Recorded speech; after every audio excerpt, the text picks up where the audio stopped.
पाठ का नाम टपका। एक धोबी था। वह राजा के कपड़े धोया करता था। वह बस्ती के बाहर झोपड़ी में रहता था। बरसात के दिन थे। धोबी की झोपड़ी बहुत पुरानी थी। हर समय पानी के टपकने का डर बना रहता था। राजा के कपड़ों पर टपका पड़ जाता तो भारी मुसीबत आ सकती थी। टपके का दाग धुलता भी तो नहीं। उस दिन धोबिन से धोबी कह रहा था, बड़े जोर की बरखा हो रही है। मुझे शेर का भी उतना डर नहीं लगता जितना टपके का लगता है। यह बात शेर ने सुनी। वह धोबी की झोपड़ी के पिछवाड़े खड़ा था। शेर ने सोचा, यह टपका तो मुझसे भी जोरदार लगता है। धोबी को मेरा उतना डर नहीं जितना टपके का है। उधर एक कुम्हार का गधा खो गया था। चारों ओर घना अंधेरा था। हाथ को हाथ नहीं सूझता था। कुम्हार अपने गधे को खोजता हुआ धोबी की झोपड़ी के पिछवाड़े आ पहुंचा। अंधेरे में उसका हाथ शेर पर पड़ा। उसने समझा उसका गधा ही खड़ा है। वह उस पर चढ़ बैठा और उसने 2 डंडे जमाए। साथ ही कड़क कर बोला, गधे के बच्चे, यहाँ छिपा खड़ा है। तेरी ऐसी गद बनाऊं कि सारी उम्र याद करेगा। इतना कहकर उसने 2-4 डंडे और जमाए। शेर ने सोचा, आ गया टपका, अब खैर नहीं। वह सरपट दौड़ा।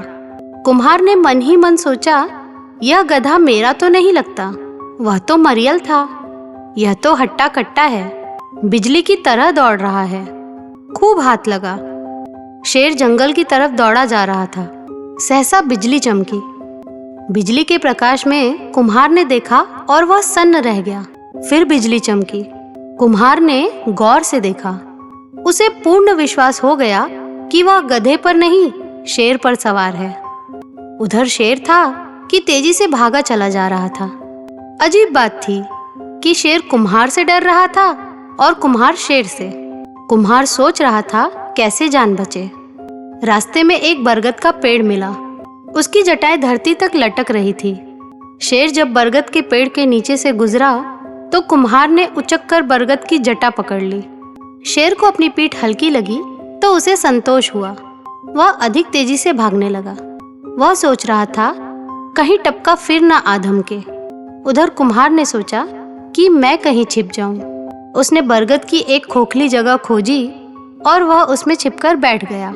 वह सोच रहा था रात यहीं काट लूं। बरगद पर शेर चढ़ नहीं सकता। तड़के उठकर घर चला जाऊंगा। उधर शेर था कि भागा जा रहा था। उसके मन में टपके का डर बैठा हुआ था। उसे आगे एक बंदर मिला। शेर की इतनी बुरी दशा देखकर बंदर ने कहा, मामा मामा, क्या बात है? कहाँ भागे जा रहे हो? भाग चल भांजे, जंगल में टपका उतर आया है। शेर ने हांफते हुए कहा, मामा क्या बात करते हो? टपके से डर गए? मैं तो टपके को बड़े चाव से खाया करता हूँ। बंदर ने हंसकर कहा, अरे भांजे, यह वह टपका नहीं है, बहुत भयंकर बला है। उसने मेरी कनपटियों पर ऐसे डंडे जमाए कि मुझे नानी याद आ गई। शेर ने लंबी सांस लेकर कहा, मामा दिखाओ तो सही, कहाँ है वह टपका? आखिर बंदर ही रहे, शरारत किए बिना नहीं मानोगे। चलो। दोनों बरगद की ओर चले। कुम्हार ने भोर के प्रकाश में देखा शेर बंदर के साथ आ रहा है। उसने अनुमान लगाया, बंदर मुझे ऊपर से नीचे ढकेलेगा और शेर मुझे खा जाएगा। वह बरगद की खोखली जगह में छिपकर बैठ गया। सिर पर पत्ते रख लिए। शेर बरगद के नीचे खड़ा था। प्रकाश फैल रहा था। इसी कारण शेर उतना डर नहीं रहा था। सोच रहा था, यदि टपका आ ही गया तो भाग खड़ा होऊंगा। बंदर बरगद पर चढ़ गया।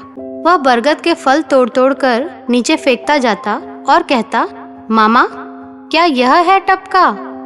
इसे तो मैं खाता हूँ। भांजे, जब टपके की पकड़ में आओगे तब पता चलेगा, शेर ने कहा। बंदर उछलता कूदता वहां जा बैठा जहां कुम्हार छिपा हुआ था।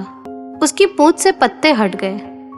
कुम्हार ने सोचा, अब तो आ गई मुसीबत सिर पर। अब क्या करूं? बंदर की पूंछ कुम्हार के मुंह के सामने लटक रही थी। कुम्हार ने सोचा, बहुत बढ़िया मौका हाथ लगा है, मौका नहीं चूकना चाहिए। उसने दोनों हाथों से बंदर की पूंछ पकड़ ली। अब बंदर के लिए हिलना भी कठिन हो गया। शेर ने कहा, क्यों भांजे, क्या हाल है? अब बंदर और भी डर गया। उसने पूंछ छुड़ाने के लिए जोर लगाया। कुछ जोर लगा बंदर का और कुछ जोर लगा कुम्हार का। बंदर की पूंछ उखड़ गई। वह धम्म से नीचे आ गिरा। शेर भाग खड़ा हुआ। बंदर भी उठकर भागा। दोनों भागते भागते दूर निकल आए। शेर बोला, क्यों भांजे, अब पता लगा टपका क्या है?